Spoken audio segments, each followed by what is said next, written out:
Today's episode is brought to you by Positively Productive Systems, whose mission is to be the antidote to your stress and to provide compassionate productivity resources and coaching that help you heal and achieve.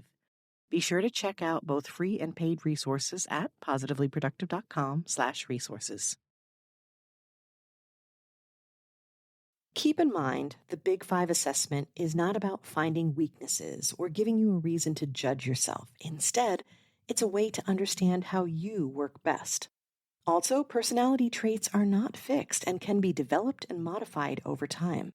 By recognizing your own traits and understanding how they impact your habits, you can make intentional choices and create an environment that supports your productivity.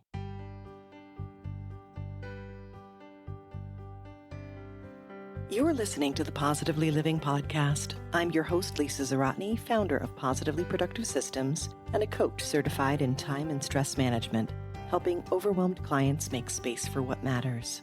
Join me each episode as we explore ways to live a more proactive, productive life with topics and guests that speak to simplifying self-awareness, systems, and so much more. I understand overwhelm personally as a fellow multi-passionate entrepreneur, wife and mom to kids and cats, and former caregiver. I'm here to help you choose what's right for you so you can do less, live more, and breathe easier. Sound good? Let's get to it. Welcome to the Positively Living Podcast. I'm your host, Lisa, and today we're digging into yet another favorite topic of mine. Another favorite? Yeah, if you know me, you know I have lots of favorites. My multi-passionate ways make it very difficult for me to choose just one, but I promise this one is special because it goes to the core of what I believe in and what I do as a coach. If you were to distill down what I do in the simplest terms possible, it would mean two things. I help you declutter and simplify your life, and I help you build the systems you need based on who you are. That means learning your strengths, values, and personality before anything else. Today, we're focusing on personality because it turns out it plays a significant role in determining productivity levels. And when you understand your personality traits, you can leverage that to work smarter and achieve more. In particular, there are 5 major personality traits to consider. They're part of something called the Big Five model, which is one of the first assessments I have you do when we work together. It's one of the most accurate out there, and it's free, so I encourage you to try it. You can find a link to the Big Five assessment, as well as other assessments I use with clients in 2 places. One, in the free Multi-Passionate Toolkit that includes all the client worksheets I use, and 2, in the upgraded Resources Vault, which has everything from the toolkit, plus specialty workbooks like the Decluttering Workbook, as well as video guides and training. You can find those on the website, and I will link to them in the show notes. The Big Five model evaluates your personality on each of 5 broad categories or dimensions, which is why you'll hear it called Big Five, 5-factor, and you may also see it called the Ocean assessment because the first letter of each of the traits spells out that word. I call it the Ocean assessment most often because it helps me remember each trait. Openness, conscientiousness, extroversion, agreeableness, and neuroticism. Each one connects to a different and significant aspect of how we think and act, and they're completely independent of the other 4 traits. So that means there's no correlation between the two. So for example, a highly extroverted person is no more or less likely to be highly conscientious as well.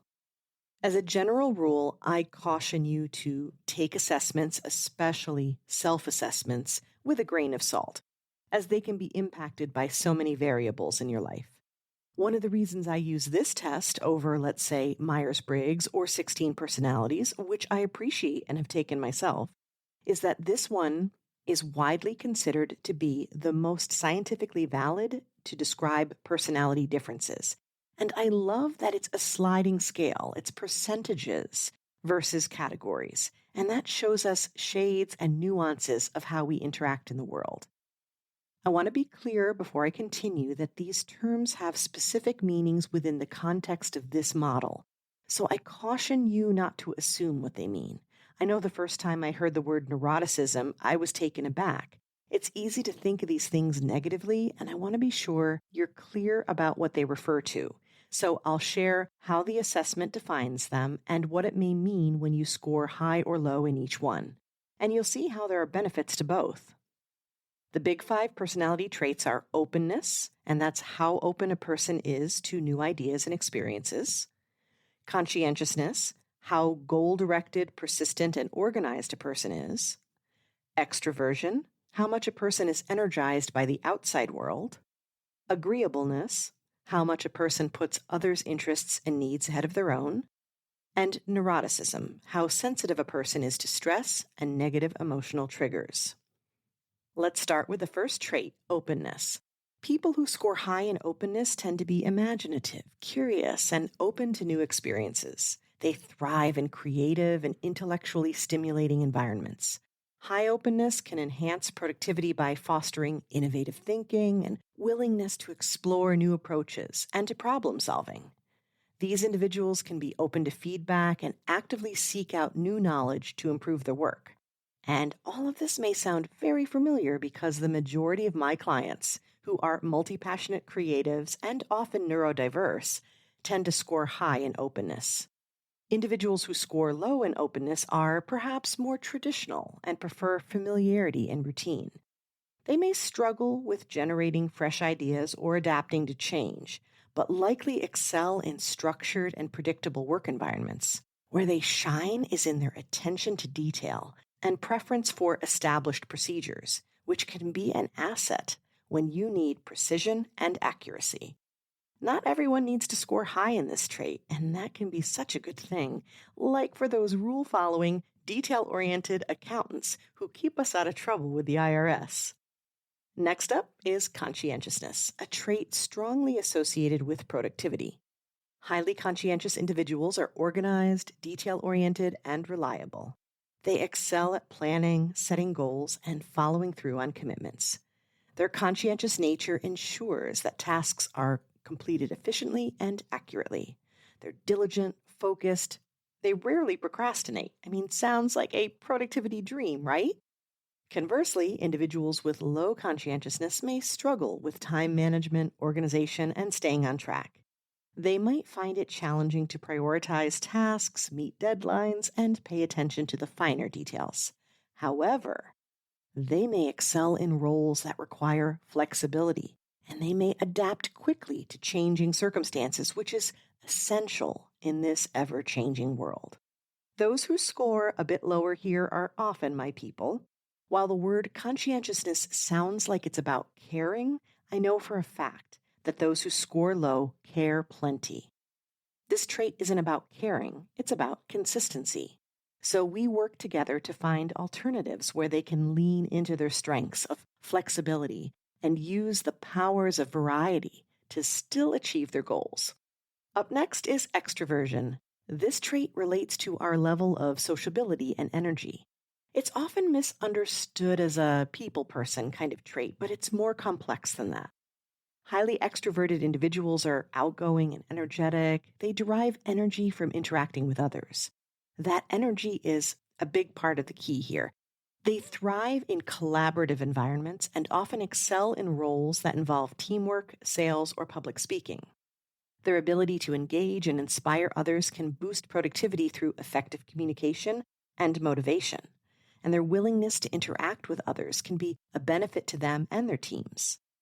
Now, with introverted individuals who score low in extroversion, they tend to recharge by spending time alone and may require quieter environments that allow them to focus deeply on tasks without distractions. While introverts may need this solitude to recharge, they possess unique strengths, such as their ability to think deeply and critically, which can lead to highly insightful and impactful work. I work with many introverts, and I know that they often love collaborative work and can offer similar abilities in terms of teamwork and presentations. They may simply need some accommodation. For example, more one-on-ones versus groups, or extra recovery time after presentations.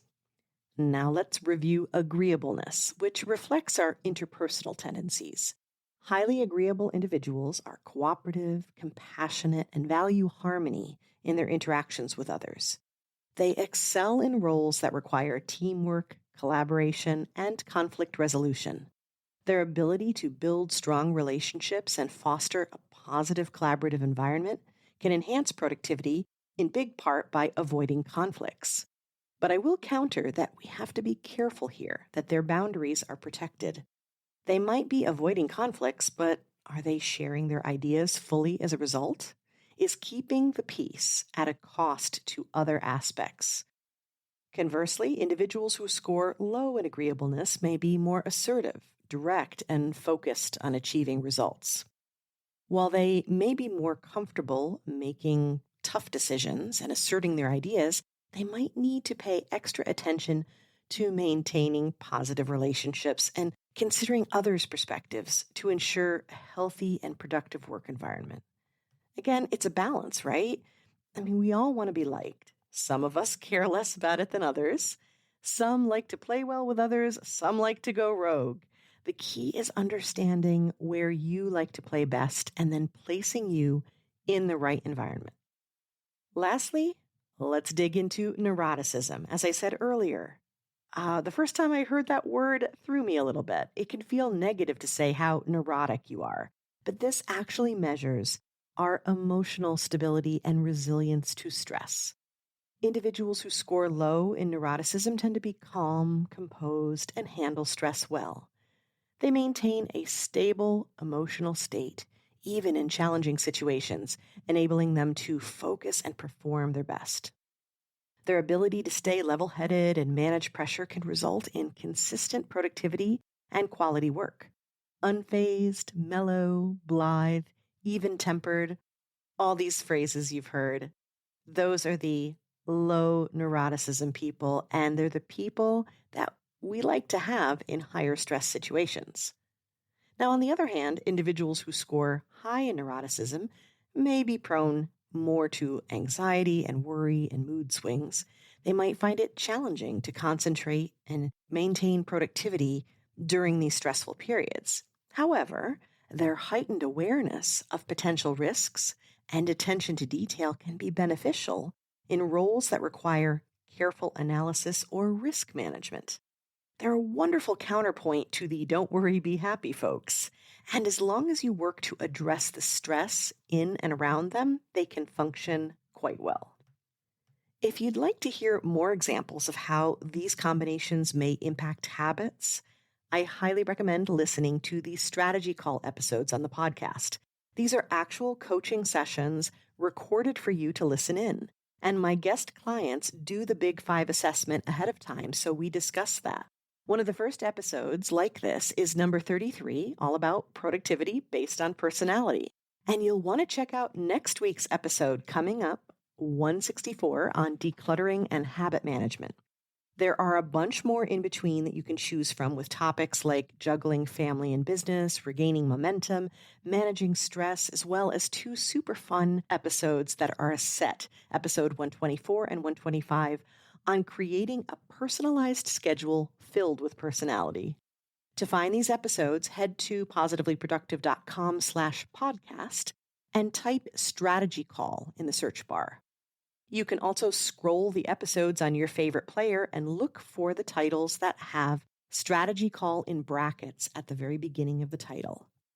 Now, keep in mind, the Big Five assessment is not about finding weaknesses or giving you a reason to judge yourself. Instead, it's a way to understand how you work best. Also, personality traits are not fixed and can be developed and modified over time. By recognizing your own traits and understanding how they impact your habits, you can make intentional choices and create an environment that supports your productivity. I consider this assessment to be merely one aspect of you, and it's important to use these findings in conjunction with other assessments and anecdotal information, which is what we do during coaching sessions. Ultimately, you know you best. And this is simply a way to get the self-awareness conversation started. If you'd like to keep the conversation going, I encourage you to reach out and connect with me by going to positivelyproductive.com/connect. You can message your thoughts and assessment results. I'd love to know what came up when you took this assessment. And I also encourage you to book a discovery call so we can see what it would look like to work together. I look forward to hearing from you.